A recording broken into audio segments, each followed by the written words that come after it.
ETF index mutual funds నేర్చుకుని stock మార్కెట్లో రాణించాలనుకుంటున్నారా? వెంటనే ఈ నెంబర్కి కాల్ చేయండి.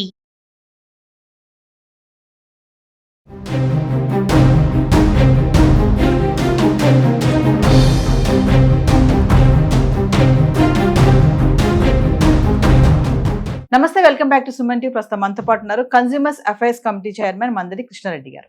నమస్తే సార్. నమస్తే అమ్మా.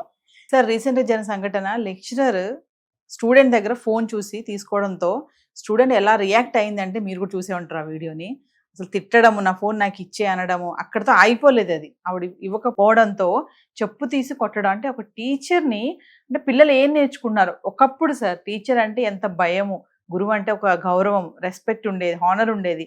ఇప్పుడు అసలు భయం కాదు కదా, కుళ్ళు జోకులు వేయడం లెక్చరర్స్ పైన, టీచర్స్ పైన, వాళ్ళని కొంచెం అదోలా మాట్లాడడము, రియాక్ట్ చేసి మాట్లాడడము, ఇంకా చూసుకుంటే ఇట్లా కొట్టడం వరకు వెళ్ళిపోతున్నారు. అంటే ఏం చదువుకుంటున్నారు పిల్లలు, ఏం నేర్చుకుంటున్నారు అసలు, మళ్ళీ తల్లిదండ్రులు ఏం చేస్తున్నారు? మరి ఈ సంఘటన గురించి మీరేం చెప్తారు సార్? అసలు చాలా దారుణమైన విషయం ఇది. ఎందుకంటే తల్లి తర్వాత, తండ్రి తర్వాత గురువు దైవంతో సమానం అని చెప్పి మనం నేర్చుకున్న శాస్త్రాలు కానీ, చిన్నప్పటి నుంచి విన్నవి కానీ మన ప్రతి శాస్త్రంలో రాస్తుంది, ప్రతి పురాణంలో రాస్తుంది. మనం భగవద్గీత అనుకుంటున్నాం, అక్కడి నుంచి మొదలు పెడితే ఏ విషయంలో అయినా ఎక్కడైనా సరే గురువుకు అంత ప్రాధాన్యత ఇచ్చారు. గురువు లేని జీవితం అసలు జీవితమే కాదని, గురువు లేని విద్యే కాదని, గురువు అంటేనే చీకటిలోంచి వెలుతురు తీసుకొచ్చేవాడే గురువు. గు అంటే చీకటి, రువు అంటే వెలుతురు, చీకటిలోంచి వెలుతురులోకి పట్టుకొచ్చేవాడు గురువు అంటాం. మనల్ని చీకటి నుంచి వెలుతురు తెచ్చేవాడు, మనలో ఒక విద్యా బుద్ధులతోటి మనం ఒక జ్ఞానాన్ని కలిగించేవాడు, భవిష్యత్తుకు ప్రణాళికలు పునాదులు వేసేటువంటి వాడు, మన జీవిత గమనాన్నే మార్చేవాడు గురువు. అలాంటి గురువుని తూలనాడడం కానీ, అసహ్యంగా మాట్లాడడం కానీ, తన్ని 10 మందిలో రకరకాలుగా అనటం కానీ, లేకపోతే చాలామంది సోషల్ మీడియా ద్వారా కూడా చేసేవాళ్ళు ఉన్నారు, వాట్సాప్లో పంపించడం ద్వారా ఉన్నారు. ఇలా రకరకాలుగా అపవిత్రంగా మాట్లాడుతున్న వాళ్ళు, అపవిత్రతో భావిస్తున్న వాళ్ళు చాలామంది ఉన్నారు. దీనికి కారణం పేరెంట్స్ అని చెప్పచ్చు, రెండోది గురువులని కూడా చెప్పచ్చు. గురువుల్లో కూడా కొన్ని తప్పులు ఉన్నాయి. ఒకప్పుడున్న గురువులు పిల్లల్ని ప్రాణంగా భావించేవాళ్ళు, తల్లిదండ్రుల్లాగానే భావించేవాడు, తమ సొంత బిడ్డలను భావించేవాడు. ఒక బిడ్డకి తండ్రి నేర్పడానికి ఏ రకంగానైతే తల్లి నేర్పడం, మొట్టమొదటి గురువు తల్లి. వాస్తవంగా ప్రపంచంలో విశ్వగురువులో బిడ్డకు మొట్టమొదటి గురువు ఎవరంటే తల్లి.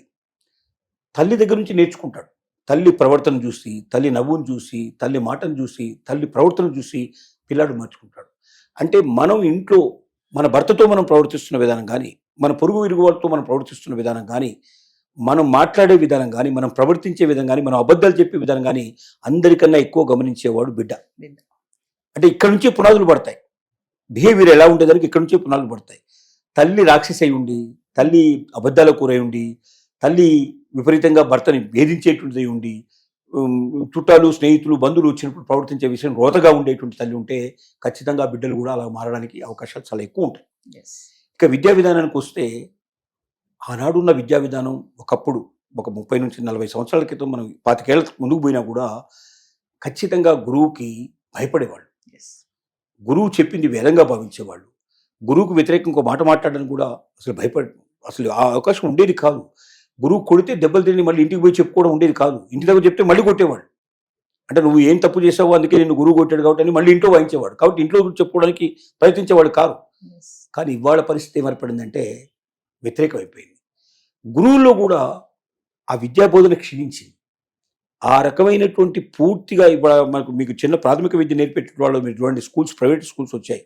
10th క్లాస్ వాళ్ళని, 8th క్లాస్ వాళ్ళని, ఇంటర్మీడియట్ వాళ్ళని, చిన్న క్లాసులు చదువుకున్న వాళ్ళని తీసుకొచ్చి అక్కడ టీచర్స్గా పెడుతున్నారు. వాళ్ళకి ఏ ట్రైనింగ్ ఉండదు, వాళ్ళకి ఏ సైకాలజీ గురించి తెలియదు, వాళ్ళకి బండను బాధినట్టు బాధ, గుడ్డును బాధినట్టు బాధ పరిస్థితులు చాలా మంది కనబడుతున్నాయి. అంటే వాళ్ళ దగ్గర నాలెడ్జ్ ఉండదు. పిల్లాడు ఏదైనా ప్రశ్న వేస్తే ఆ ప్రశ్న సమాధానం చెప్పడానికి వాళ్ళ దగ్గర సమాధానం ఉండదు. నాకు సమాధానం తెలియదని చెప్పకుండా ఏం చేస్తారంటే వాడిని హింసించడం, కొట్టడం, ఇంకోసారి అడుగుతావా, ఇంకో ప్రశ్న అడుగుతావా అని వాడిలో పెరగాల్సినటువంటి జ్ఞానాన్ని అక్కడే తుంచేసే ప్రయత్నం చేస్తారు. ఇలాంటి వాళ్ళు ఎక్కువ తయారన్నారు. మీరు చూడండి, ప్రైవేట్ స్కూల్స్ అన్నీ చూడండి, మీరు ఎన్ని స్కూల్స్ ఉన్నాయని లెక్క కట్టండి. ఎందుకంటే గవర్నమెంట్ స్కూల్స్లో ఖచ్చితంగా ట్రైన్ అయ్యేటువంటి టీచర్నే పంపించాలని ఉంది. గవర్నమెంట్ స్కూల్లో మనం చదువుకోం, ఎందుకంటే గవర్నమెంట్ స్కూల్లో సరైన సౌకర్యాలు ఉండవు, ఏముండవు. నా బిడ్డ ఎవరైనా గవర్నమెంట్ స్కూల్ చదువుతున్నారని గౌరవంగా చెప్పుకునే వాళ్ళు ఉన్నారా? కానీ ఇవాళ మనం ఒక 25 ఏళ్ల ముందుకు పోతే అందరూ దాదాపు గవర్నమెంట్ స్కూల్లోనే ఎక్కువ మంది చదివేవాళ్ళు. ఎస్. అసలు అక్కడి నుంచి వచ్చిన వాళ్ళు ఐఏఎస్లు ఐపీఎస్ అంతా కూడా అక్కడి నుంచి వచ్చిన వాళ్ళు. అంటే మనల్ని పరిపాలించే వాళ్ళంతా కూడా అక్కడి నుంచి వచ్చినప్పుడు మనం అక్కడ చదువుకోకపోవడం సిగ్గుతరమైన విషయం కదా. ఇవాళ గవర్నమెంట్ స్కూల్లో కూడా స్టాండర్డ్స్ బాగా పడిపోయినాయి. ఎందుకంటే వాళ్ళు పిల్లలే రావడం లేదు, మనం ఎందుకు అంత ఇంట్రెస్ట్ తీసుకోవాలని వాళ్ళు కూడా ఇంట్రెస్ట్ వదిలిపెట్టే పరిస్థితి. రాజకీయాలు, లేకపోతే లోకల్గా వ్యవసాయం చేసుకోవడం, లేకపోతే మరో ఉద్యోగం, పార్ట్ టైం జాబులు చేసుకోవడం, ఇంకా రకరకాలుగా వాళ్ళు స్థిరపడే ప్రయత్నం జరుగుతుంది. గురువుల్లో కూడా క్షీణత పోయింది, గురువుల్లో కూడా స్టాండర్డ్స్ తగ్గిపోయినాయి, పిల్లల మీద ఉండే కాన్సన్ట్రేషన్ తగ్గిపోయింది, నాలెడ్జ్ చాలా తక్కువ ఉన్నది. నాలెడ్జ్ పెంచుకునే ప్రయత్నం చేసుకోవాలి. అంటే అందరూ కాదు, కొంతమంది అలా తయారైనారు. ఈ కొంతమంది ఇలా తయారు కాకుండా ఇంకోటి ఏంటంటే కులగజ్జి. కొంతమంది చాలామంది లెక్చరర్స్లో, టీచర్స్లో కులం, నా కులం వాళ్ళు ఉన్నారా, నా కులం పిల్లాడా కాదా, నా కులం టీచర్స్ ఉన్నారా, కులానికి పూగు చేసుకునే ప్రయత్నం చేయటం కొంతమంది ఉంది. రాజకీయాలు నా పార్టీయా కాదా అని కొంతమంది, వాడు అక్కడ పార్టీలో డైరెక్ట్గా పార్టిసిపేట్ చేయకపోయినా ఇండైరెక్ట్గా ఉండే పరిస్థితులు ఉన్నాయి. తర్వాత పిల్లల్లో కూడా ఏంటంటే నా తండ్రి గొప్పవాడు, నా కుటుంబం గొప్పది, నేను మిగతా వాళ్ళలా కాదు, నా సుపీరియారిటీ ఉండాలి, నేను అన్నదే నెగ్గాలి అనే పరిస్థితులు. ఇంట్లో పెంచే విధానం కూడా మొండితనానికి ఎక్కువ ఆస్కారం ఇవ్వడం, అవసరం లేనటువంటివన్నీ కొనిపెట్టడం, వాడు ఏది అడిగితే అది ఇచ్చేసేయడం.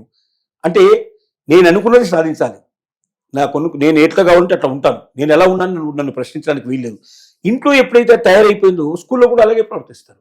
సెల్ ఫోన్ వాడటం అనేది చిన్నపిల్లలకు కరెక్ట్ కాదు, పెద్దవాళ్ళకు కూడా వాస్తవంగా ఫోన్ అనేది స్కూల్ ఎడ్యుకేషన్ దగ్గర కానీ కాలేజీల్లో కానీ లోపలికి రానివ్వకుండా స్టాప్ చేయాల్సిన అవసరం ఉంది.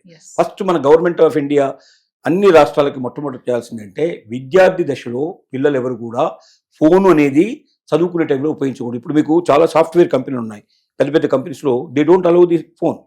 వాళ్ళు అక్కడే బయటనే పెట్టేసిపోవాలి, బయటనే గేట్ దగ్గరనే మొత్తం లోపల పెట్టేసేసి వాళ్ళు అక్కడ డిపాజిట్ చేసుకుని వెళ్ళిపోవాలి, మళ్ళీ వచ్చేటప్పుడు తీసుకొని వెళ్ళిపోవాలి. ఎందుకంటే అది ఎంత ఇంటరప్ట్ చేస్తుందంటే మీకు. కాకపోతే ఏం చేస్తారు, మామూలుగా ల్యాండ్లైన్ ఫోన్ ఉంటుంది, ఏదైనా ఎమర్జెన్సీ ఉంటే ఫోన్ లోపల ఇన్ఫర్మేషన్ వస్తుంది.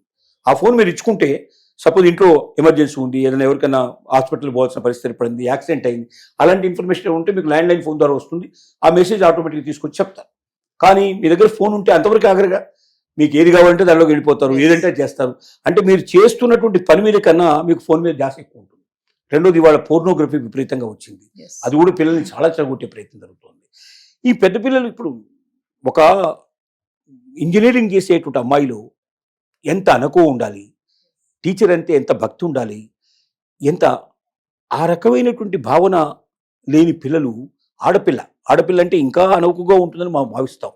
ఒక ఆడపిల్ల వచ్చి నా ఫోన్ నువ్వు తీసుకుంటావా, ఫోన్ తీసుకోవడం కారణం ఏంటి, ఫోన్ ఆడుకోవడము, ఫోన్లో మాట్లాడడము, క్లాస్ డిస్టర్బ్ చేయడము, ఏదో అక్కడ జరుగుతుందానికి ఆటంకం జరిగే కదా నీ దగ్గర నుంచి ఫోన్ తీసుకున్నది.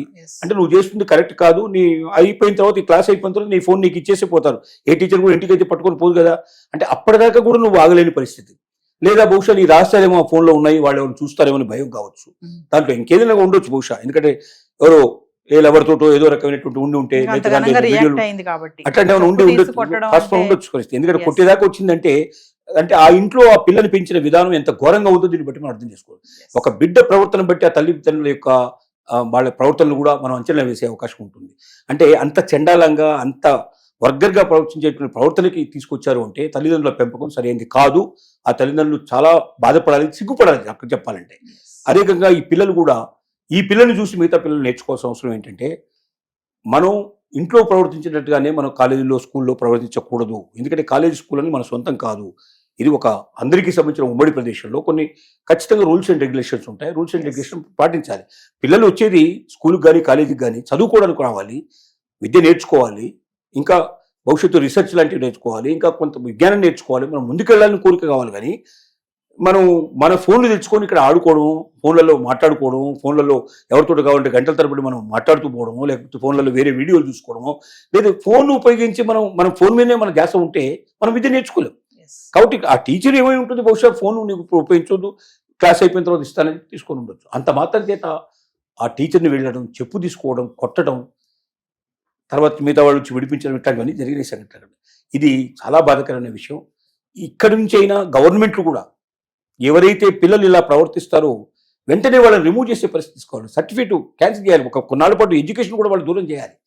లేదా సైకాలజీ తెలిసినటువంటి టీచర్స్ కంపల్సరిగా పెద్ద పెద్ద స్కూల్స్లో, కాలేజెస్లో, ఇంజనీరింగ్ కాలేజ్ అంటే చాలా పెద్ద కాలేజ్, అందరినీ భరించగలుగుతుంది, కనీసం 2-3 స్టూడెంట్స్ స్ట్రెంత్ను బట్టి సైకాలజిస్టులు అక్కడ ఉండాలి.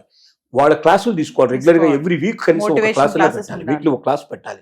సైకాలజీలు ఇవన్నీ చెప్పాలి. మనం ఎప్పుడు తొందరపడకూడదు, తల్లిని గౌరవించాలి, తండ్రిని గౌరవించాలి, గురువులు గౌరవించాలి, సమాజంలో పట్ల మనం చాలా గౌరవనీయంగా ఉండాలి. మన ప్రవర్తనే మన జీవితం తెలియజేస్తుంది. మనం ఇంత గొప్పవాళ్ళం అవడానికి మన ప్రవర్తనే కారణం, మనం చెడిపోవడానికి నాశనం అవడానికి ప్రవర్తనే కారణం. కాబట్టి సైకాలజీ తెలిసినటువంటి వ్యక్తుల్ని పెట్టకపోతే, సైకాలజీ స్టడీ చేసినటువంటి టీచర్స్ని లెక్చరర్స్ని మనం పెట్టకపోతే మన పిల్లల్ని మనమే ఇప్పుడు నాశనం చేసుకున్నట్టు అవుతుంది. కాబట్టి ఆ క్లాసెస్ రెగ్యులర్గా జరగాలి. ప్రతి పిల్లల్ని వాచ్ చేస్తూ Yes. ఆ ఇన్ఫర్మేషన్ ఎప్పటికప్పుడు ప్రతి నెల ప్రోగ్రెస్ రిపోర్ట్ లాగా దాన్ని కూడా ఒక భాగంగా తీసుకొని, అంటే పిల్లల చదువు ఎట్లా ఉంటుందో పిల్లల ప్రవర్తన కూడా అలాగే ఉండాలి. ఒక చదువు మాత్రం మనం చెప్పి వదిలిపెట్టిన తర్వాత పిల్లల ప్రవర్తన బాగాలేకపోతే జీవితంలో వాళ్ళు ఇంకా నాశనం అయిపోయి ఉండేది. వాళ్ళ పిల్లల్ని కూడా అలా పెంచే అవకాశం, అంటే భవిష్యత్ తరాలు నాశనం అయిపోతాయి. Yes. కాబట్టి చాలా జాగ్రత్త తీసుకోవాలి. ఒక ఒక ఒక మహానుభావుడు ఏం చెప్పాడంటే, ఒక దేశం మీద బాంబులు వేయాల్సిన అక్కర్లేదు, ఒక దేశాన్ని యుద్ధం చేసి నాశనం చేయాల్సిన అవసరం లేదు. ఆ దేశంలో ఉండే విద్యా విధానాన్ని నాశనం చేస్తే మొత్తం ఆ దేశం సర్వనాశనం అయిపోతుందని చెప్పాడు. ఎందుకంటే సరైన విద్యా విధానం లేకపోతే డాక్టర్లు సరైన ఆపరేషన్లు చేయలేరు, సరిగ్గా ట్రీట్మెంట్ ఇవ్వలేరు. సరైన విద్యా విధానం లేకపోతే ఇంజనీర్లు సరైన కట్టడాలు కట్టలేరు, ఎప్పటికప్పుడు అవి కూలిపోతూ ఉంటాయి, భవనాలు కూలిపోతూ ఉంటాయి, పెద్ద పెద్ద డ్యాములు కూలిపోతుంటాయి, దేశం అంతా నాశనం అయిపోతుంటుంది. అలాగే సైంటిస్టులు సరిగ్గా తయారు కారు, కాబట్టి ఆ దేశం లోపల అభివృద్ధి ఉండదు. అంటే దేశ వినాశనానికి విద్య సరిగ్గా లేకపోయినట్టయితే, విద్యా విధానం నాశనం అయిపోతే దేశం మొత్తం నాశనం అయిపోతుంది. నాశనం. దానికి ఏ బాంబులు వేయాల్సిన అవసరం లేదు, ఏ రకమైనటువంటి దాని మీద అపకారం మనం చేయాల్సిన అక్కర్లేదు. ఆ దేశాన్ని నాశనం చేయాలంటే ఆ విద్యా విధానం నాశనం చేయమన్నాడు. అంటే విద్యకు అంత ప్రాముఖ్యత ఉంది. ఒక వ్యక్తి గౌరవం కావాలన్నా, డెవలప్ కావాలన్నా, ఒక దేశం డెవలప్ కావాలన్నా, ఒక సమాజం అభివృద్ధి కావాలన్నా విద్య కావాలి.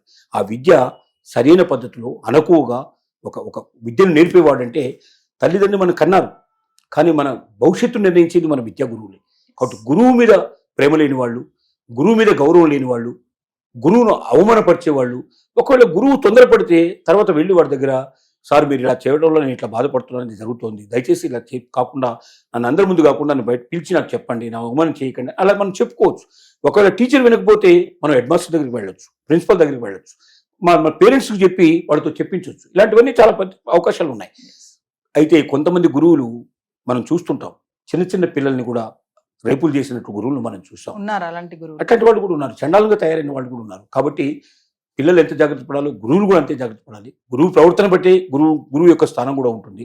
గురువులు తప్పులు చేస్తే, గురువులు చెడ్డల పనులు చేస్తే, అవమానకరమైన పనులు చేసి పిల్లల మీద అఘాయిత్యాలు చేసే ప్రయత్నం చేస్తే వాళ్ళని మాత్రం పేరెంట్స్ వదిలిపెట్టరు, సమాజం వదిలిపెట్టరు, అందరూ కూడా అసహించుకునే స్టేజ్, కుటుంబంలోనూ సమాజంలోనూ వెలివే పరిస్థితి వస్తుంది. కాబట్టి గురువులు మారాలి, పిల్లలు మారాలి. ఇది వాళ్ళ పరిస్థితి. Thank you sir.